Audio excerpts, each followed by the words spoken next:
Miss world 2025 സൗന്ദര്യ മത്സരത്തിന്റെ ഭാഗമായി 109 രാജ്യങ്ങളിൽ നിന്നുള്ള മത്സരാർത്ഥികൾ ഹൈദരാബാദിലെ ചരിത്ര സ്മാരകമായ ചാർമിനാർ സന്ദർശിച്ചു.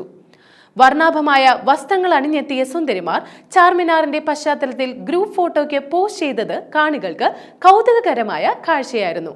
ചിത്രീകരണത്തിനു ശേഷം മത്സരാർത്ഥികൾ അടുത്തുള്ള ലാഡ് ബസാറിലെ ഹൈദരാബാദ് വളകൾ, മുജീബ് വളകൾ, കാൻ ഹയലാൽ, ജാജു പേൾസ് തുടങ്ങിയ പ്രമുഖ കടകളിൽ സന്ദർശനം നടത്തുകയും വള നിർമ്മാണത്തിന്റെ തത്സമയ പ്രദർശനം അവർക്ക് കാണുവാനും സാധിച്ചു. ഇതിനു പുറമെ ഏഷ്യൻ ഓഷ്യാനിയൻ മേഖലകളിൽ നിന്നുള്ള മത്സരാർത്ഥികൾ മെയ് 12-ന് നാഗാർജുന സാഗറിലെ ബുദ്ധവനം സന്ദർശിച്ച് ബുദ്ധപൂർണിമ ആഘോഷിച്ചു. മത്സരാർത്ഥികൾക്ക് പരമ്പരാഗത നൈസാമി വസ്ത്രങ്ങൾ ധരിക്കാനും മെഹന്തി ചടങ്ങിൽ പങ്കെടുക്കുവാനും അവസരം ലഭിക്കുകയും ചെയ്തു. പ്രത്യേക അത്താഴ വിരുന്നും ചൗമഹല്ല കൊട്ടാരത്തിൽ സംഘടിപ്പിച്ചിരുന്നു. തെലങ്കാനയുടെ ടൂറിസം സാധ്യതകളും സാംസ്കാരിക വൈവിധ്യവും എടുത്തു കാണിക്കുന്ന ഹ്രസ്വചിത്രങ്ങളും ചടങ്ങിൽ പ്രദർശിപ്പിച്ചു.